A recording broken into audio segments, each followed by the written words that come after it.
Për na që në një farë mënyrë kemi qenë vëzhgues të kujdesshëm të reformave territoriale, për arsye se ka pas shkatrime të shteteve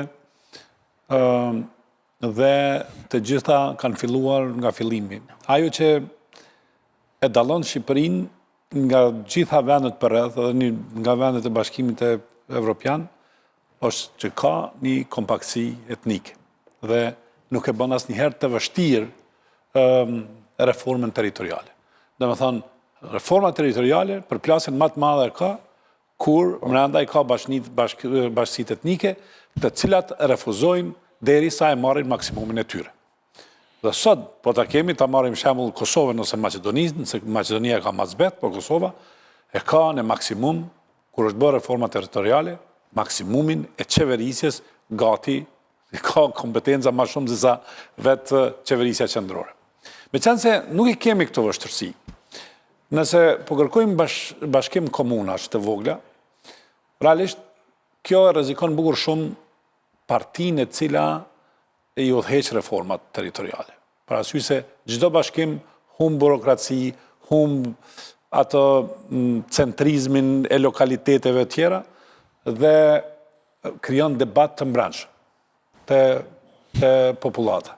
Mbi këto parametra realisht shikohet edhe se si do të duket vota nëse ne prekim në esencën e reformës territoriale, ku ka me pas shumë të pakënaqur. Domethënë, nëse 5-6 komuna bashkohen në një, ku e madhja udhëheq, ata humbin peshën dhe rëndësinë e tyre, këto janë gjërat të cilat ndikojnë bukur shumë në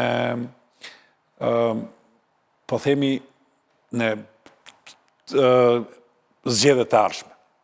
Duke marrë parasysh këto gjë, ju e keni pas në vitin 2014-15 nga ato 400 komunat vogla ku burokracia ka qenë e madhe, korrupsioni i madh, shtrim deri në fund, për një gjë të vogël duhet paguash njeriu ose tjera. Ky ka qenë suksesi më i madh i Partisë Socialiste në 2014-15.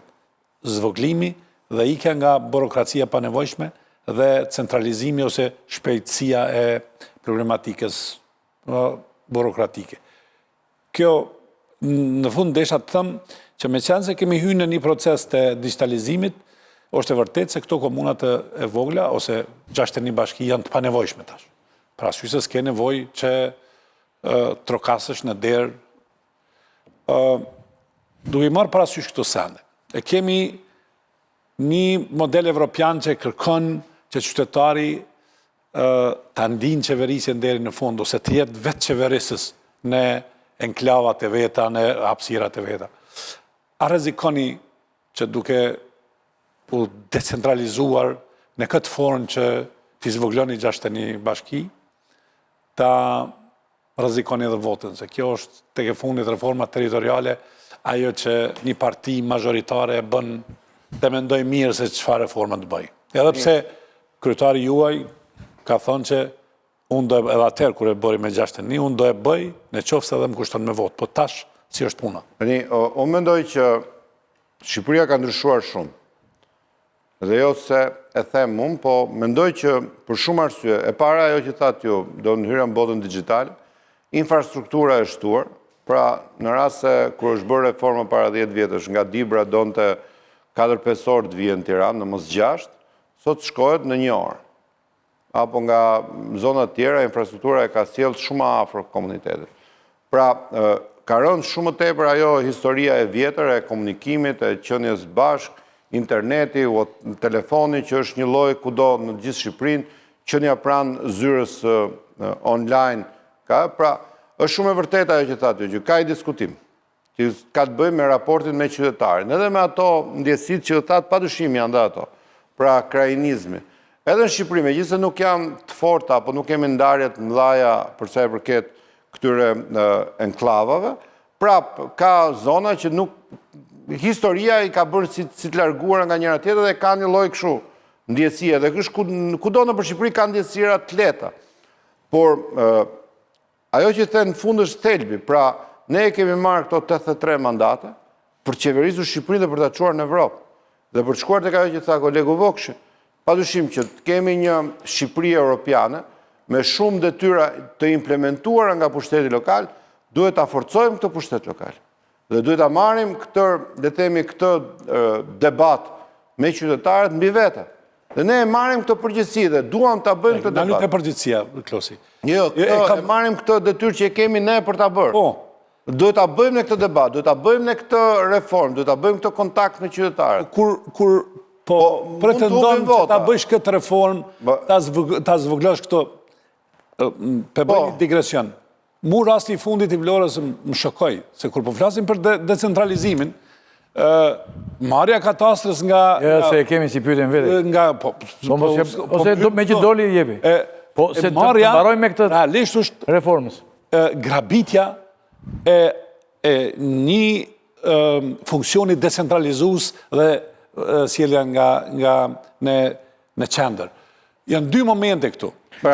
Po pretendon një reforma dhe e merr një katastrin në Tiranë, për faktin se o jeni të pafuqishëm, o jeni të pabesueshëm, o njerëzit atje janë ashtë korruptuar se s'mund t'i kontrolloni. Janë gjëra për cilat ky shembull i fundit është problematik.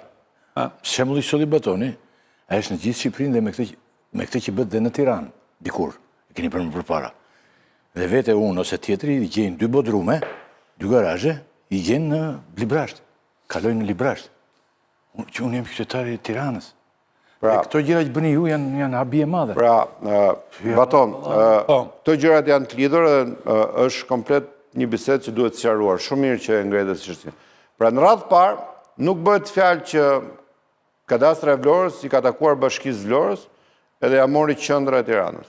Kadastra e Vlorës ose zyra kadastrale e Vlorës, zyra kadastrale në gjithë Shqipërinë, janë funksion i zyrës kadastrale qendrore. Zyrës qendrore të regjistrimit. Në rregull është. Prej kohësh, shërbimi është shërbim online.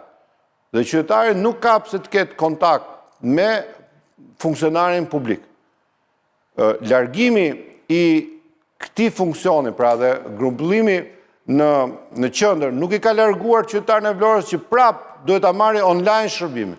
Dhe nuk duhet rinë aty te dera dhe takojnë funksionarin dhe të përpiqen të korruptojnë funksionarin, por duhet të komunikojnë me këtë zyrë në rrugë online, në rrugë elektronike. E debati publik, e gjithë kjo, se keni përgatit. Dakord, pra, kjo është një tjetër. Se vjen garazhet e mia në Librasht tani. Nga pikpamja e debatit. Mund të më shpjegosh nga pikpamja e luftës kundër se ishte arbitrare, pe marrim, pe çojmë. Po jo, por nuk e marrim. Ai shërbim pra për qytetarët që duan të gjejnë përgjigjen e tyre, duhet ta gjejnë në rrugë elektronike, në rrugë online. Dhe parimi i gjithë kësaj botës online, ky është që duke reduktuar shërbimin me funksionarin publik, pa ndojtur me 10 njerëz të dera që kur dali Blendi, kur dali Batoni, kape këne i gjeja ande, do të jetë shërbim online dhe reduktimi i kontaktit fizik ndërmjet zyrtarit dhe qytetarit ul mundësi për të bërë korrupsion. Është shumë e thjeshtë. Gjëra do të jenë dokumentuar. Kjo mos e shton Klos, mos e shton kjo molla. Po si e shton kur ti mundësin për të bërë korrupsion kjo e shton kam dëgjuar. Kur ti e bën aplikimin që këtu për kadastrën e Vlorës, ke lënë gjurmë. Ke një përgjigje e cila monitorohet nëse të erdhi për 3 ditë apo 5 ditë. Ke një përgjigje që vjen nga zyrtari, a është korrekt, a s'është korrekt, dhe ti s'ke nevojë fare ti kapësh baftjarin aty apo jo. S'kam nevojë, po unë nuk pres që Bashkia Librashtit, zyra Librashtit, të më kthej përgjigje për garazhet e mia në Tiranë. Po pra se ti nuk ke nevojë fare të shkosh Librasht. Pse do shkosh ti në Librasht? Por e ke ngatruar. Ti e ke këtu zyrën kadastrale. Po e ke kaluar ti mo me këtë sistemin online që ke për këtu. Jo, nuk është kështu. Mirë do të tregoj nesër. Pyetjen tënde ose kërkesën tënde nuk e shqyrton një njeri në një zyrë ku ti e shkon të takon, po e shqyrton sistemi i cili mbulohet nga njerëz që mund të jetë në Tiranë, mund të jetë në Librasht, mund të jetë në Shkodër, s'ka asnjë rëndësi. Ti do përgjigje që të dal njëri në Bullgari ore. Jo, janë këto punojnë zyre. Ajo që e dallon ato që quhet moment demokratik edhe arbitraritet është komunikimi. Dhe sqarimi i qytetarëve se për 6 muaj kjo katastër do të shpërngullet Dhe pastaj ju i keni këto kushte për komunikim për të gjitha çështjet që kanë bazë këta. Kjo pjesë dashur baton, ky kjo është me komunikim, thjesht. kjo Kjo nuk është ndarje territoriale, kjo është ndarje elektorale. Jo, s'ka lidhje, po është Ka ndarje. lidhje të gjitha. ka lidhje fare. Së pari ndarje Jo, po elektorale. flas për diçka tjetër. Kuptoj, Themyllit, je shumë drejt, për sa i përket raportit me diskutimin Të publik. flasim mirë më mirë, dakord. gjithmonë Nesër tani nuk përfundimisht varon pyetja ime është nesër Boçi do largohet nga ç'di ti mos zotëri tu. Unë di atë për që Thuaj po një them, gjë apo unë di që ne kemi nevojë urgjente që komisionit të funksionojë. Dhe ajo që u kërkua... Përfundimisht Boçi e ha nesër ajo. Ikën nga kryetar bashkëkryetar. Po, për të qenë drejtues i grupit Partisë Demokratike në Komision të Zhvendimit Partisë Demokratike, nuk e heqim në Boçën, qellim një tjetër. Por ama që komisionit funksionojë, kjo është kërkesë uluritse. A do ja hiqni të drejtën e vetos PD-s në komision? drejtën e vetos, apo jo? Është problem vetëm ose për çfarë duhet veto? Barazim pra? Barazi pra, Ti nuk voton po që është unë dakord. Ajo nuk është problem. Ajo ne nuk do kërkojmë, Jo, mos di arsyetime, o po o jo, do hiqet ta dhe ndajmë hiqni. gjën në dy pjesë. Ka dy pjesë. Menaxhim, vendimarrje. Në menaxhim duhet të një sekond pra kush Ju do thoni në komision, ju do thoni në komision. Ti çfarë? Gjirokastra duhet të ketë 7 bashki. Po. Po doja do thotë, jo, Gjirokastra për ne duhet të ketë 4 bashki. Po. Tani do merret vendim se ju doni 7 apo s'do merret vendim se Nuk e s'bini merr dakord. komisioni më tela, këto e merr parlamenti. Po dakord, po ju do përgatitni kornizën që do ja çoni parlamentin. Jemi kolega aty që jo, po ne nuk duhet. E drejta e vetos do të thotë që askush mos marrë një vendim pa dakordsinë e tjetrit. Po, kjo nuk është fare. Në këtë stat jeni në komision. Jo, një sekond. Nuk kemi në këtë stat. Kjo ku ta gjesh, shkojmë në këtë stat. Pra që ne të kemi qëndrim që duhen 7 bashki, ata të kenë qëndrim duhen 12 bashki. Kem në parim, pra pavarësisht se çka ka ndodhur deri sot, në parim. Ky është komisioni i posaçëm. Jemi në këtë stat. Jemi në stat, a do funksionojmë apo s'do funksionojmë? Që të mblidhet komisioni, duhet po thotë po doja siç ka thënë këto 3 muaj, ne s'duam. Ne çfarë do bëjmë? Do të presim derisa të mbushim po doja këto 3 muaj, po siç po më sot ka thënë po doja 2 herë. Po sot, jo sot 3 muaj, 2 herë. Sot. Pse s'erdhën komision? Nëse do ta doni taj shumë ju thash mund ta mblidhet javë për javë, ditë për ditë. Po ditë për ditë, po si ta mbledhim muaj. Mbledhim dot se. Pra dakord pra. Edhe sot nuk quhen mbledhje, Dakord pra. Sepse që të hapet një mbledhje komisioni, duhet të ketë 50 plus 1 antar. Dhe sot nuk kishim 50 plus 1 antar. Si ta bëjmë? Do mbledhim asnjëherë. Ju mblodhet pra. Pyetja është nesër. Do ta ndryshoni edhe në parlament nesër. Nëse ka 69 deputet. Pra do prisin si do flasin ata nesër. O Tela, ti e di shumë mirë. Nesër nëse nesër në orën 10 ka 69 deputet. Hapet parlamenti? Jo, nuk hapet. Quhet mbledhje parlamentit? Jo. Edhe ju mblodhet sot. Po jo, ne mund lidhemi nesër, po t'jemi 69, po s'kemi 70, 50 plus 1. Ju mblodhet sot, po se nuk duhet mblidheshit. Po jemi edhe nesër mund t'jemi në 70, nuk quhet parlamenti. Ja, kjo është logjika. Pra do jemi, po t'jemi mos jemi 71, parlamenti nuk hapet. Dhe sot ishim 8, nuk ishim 9. Po flasim, do ta ndryshoni këtë rregullin që jeni të barabart apo jo? Do ja hiqni veton PD-s apo jo nesër? Unë do doja shumë, dhe nuk kemi një vendim të fundit, po unë do doja shumë, dhe opinioni im, besoj dhe i kolegëve që jemi aty, është që të kemi një mundësi që komisionit të funksionoj.